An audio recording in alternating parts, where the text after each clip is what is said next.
Hello again, football fans. Welcome to the Week 7 episode of SEC Kickoff. I'm Vince Dooley. As we reach the official halfway point of the SEC regular season, the race for the conference championship is taking shape. The intensity across the league is building, and it will continue this weekend. Before we preview Saturday's key SEC matchups, let's look back at two marquee games from last week. Georgia at South Carolina. On paper, this was a classic matchup, number 5 Georgia against number 6 South Carolina, matching the Bulldogs' explosive offense against the disruptive defense of South Carolina. As it turned out, there was no contest, with South Carolina dominating the game 35-7. South Carolina shocked Georgia in the first quarter with Connor Shaw's 2 touchdown passes and Ace Sanders' amazing punt return for a 21-0 lead. Scampers 45, 50, breaks free, still going, headed for the end zone. Touchdown, South Carolina. Georgia had a chance to get back in the game right before halftime with a completed pass that was stopped cold just short of the goal line. Georgia's super frosh running backs, Keith Marshall and Tide Gurley, were held to a total of 76 yards, while South Carolina's Marcus Lattimore had 109 yards rushing. Georgia's offense came into the game leading the league in scoring with 48.2 points a game and producing in yards 536. The Bulldogs' offense was held to 7 points and 224 yards. Georgia fell out of the top 10 while South Carolina moved to number 3, looking like a super team.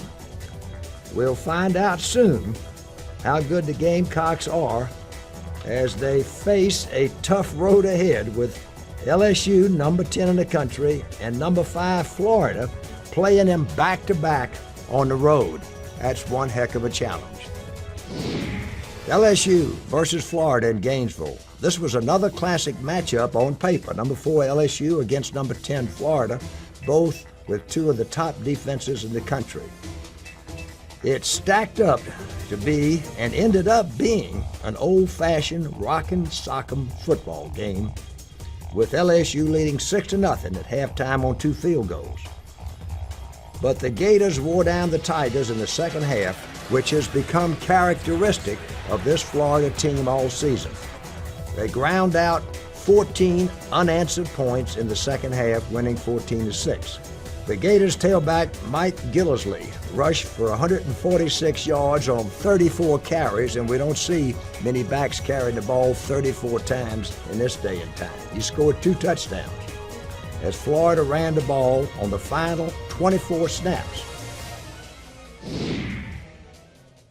In this week's Football 101, I want to show you an interesting play that Florida had great success with against LSU.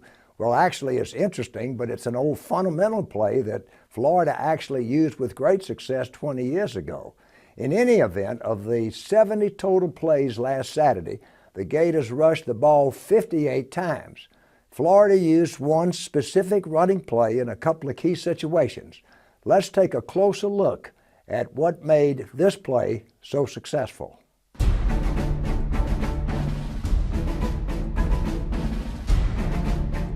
Well, this is an old counter trap that's been in football for a long, long time that Florida kind of dug out. What's unique about it, however, is that Florida brought in 2 tackles in place of their tight end. In the play, they had the wingback in motion. The quarterback bowls out, the halfback counters, and then the quarterback gives him the ball here.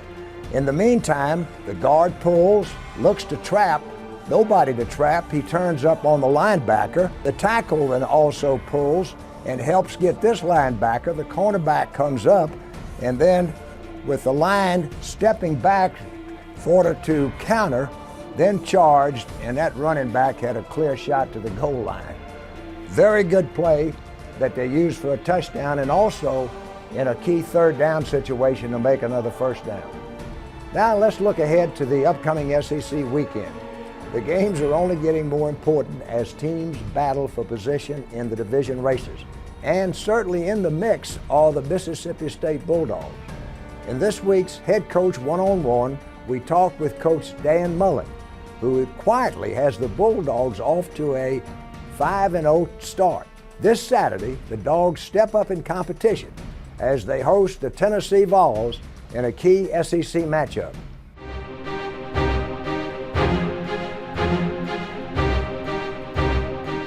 It's a fine line of understanding where you are as a program and where you're judging your successes at. We've got our fan base, our student body to believe in what we're doing. Our administration believes, and our players believe in what we're doing. I think the key steps for us is not slowing down. We have to keep our foot on the gas, because we have a long way to go in what we want to accomplish at Mississippi State. And even though we can look back and say, that the fans can say we've had success, let's just relax and enjoy it. Our players look the same way. It's not close to the goals that we want to accomplish in the big picture, and so we have to keep our foot on that gas and keep striving and pushing to be better year in and year out. Now that we've heard from Coach Mullen, let's look at the matchup between the Bulldogs and the Vols Saturday in Starkville. The Mississippi State Bulldogs are undefeated at 5-0 and ranked in the top 20 in all polls. This is a well-balanced team, good in all phases of the game, and particularly are very good at throwing the football with their quarterback, Tyler Russell, who has thrown for 10 touchdowns and only 1 interception. One of the biggest reasons the Bulldogs are undefeated is they are number 2 in the nation in the all-important turnover ratio.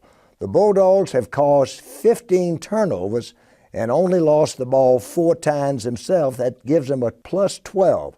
Tennessee is coming into the hostile Cowbell Starkville Stadium after a week off with their coach, Derek Dooley, unable to be on the sidelines after emergency surgery on his hip. He plans to be in the press box with offensive coordinator Jim Chaney, who will be directing the offense led by quarterback Tyler Bray, who has the Vols in the top 10 passing in the country and 17th in total offense, averaging over 500 yards a game. It is Tennessee's defense that will have to measure up if the Vols are going to have a chance to beat Mississippi State in Starkville. In a great Saturday night matchup, Les Miles and the LSU Tigers look to bounce back as the number 3 ranked South Carolina Gamecocks visit Baton Rouge. Better set the DVR for that one. For this week's SEC Flashback, let's go back to 2007 and the last time the Gamecocks visited Tiger Stadium. This game was full of big plays and helped propel the Tigers towards a BCS championship.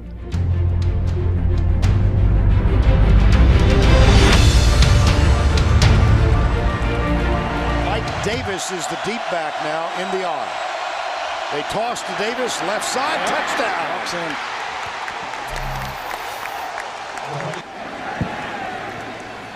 Here's the handoff. They come right. It's Holiday. Oh, it's Christmas now.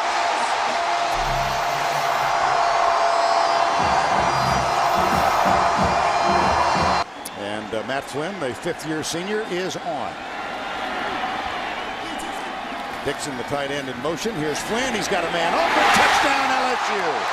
It is Richard Dixon, one of his best friends. Roommate, as a matter of fact. Colt David now 6 of 7 for the year with a long of 35. Matt Flynn will hold. And it's a fake. They give it to David, and he heads for the corner. Touchdown, LSU.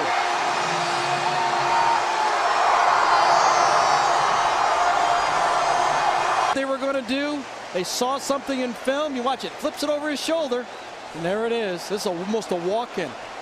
Go downfield. Jacob Hester's in there. Watch this. Matt Damon's just like flipping the money in Ocean's 11 right over there to the next guy.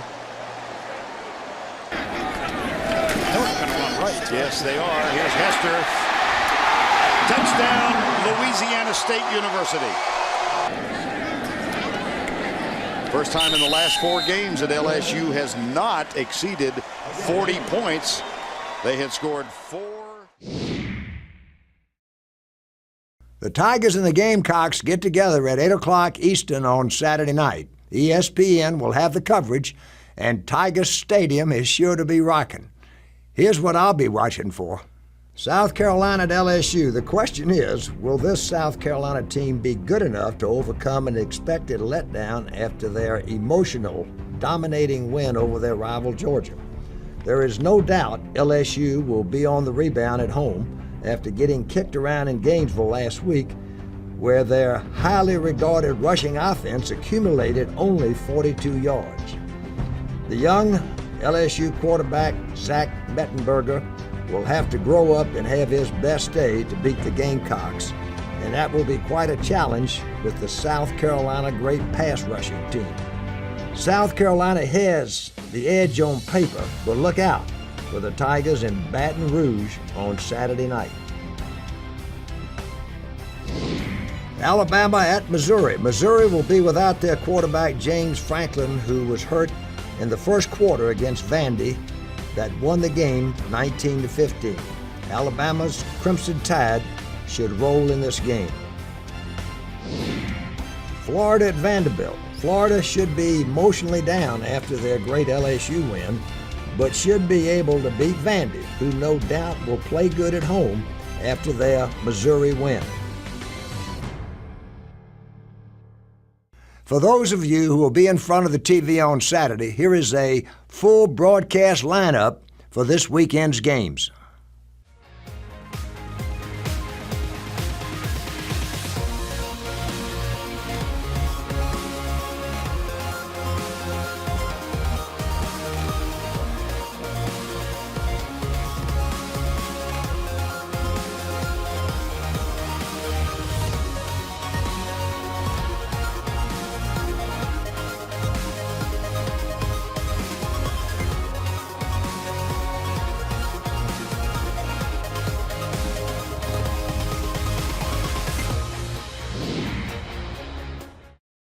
Well, there you have it. Another week is in the books, and another football week is upon us. Whether watching from home or traveling to campus, I hope you enjoy your football Saturday. I'm Vince Dooley, and I'll see you next week on SEC Kickoff.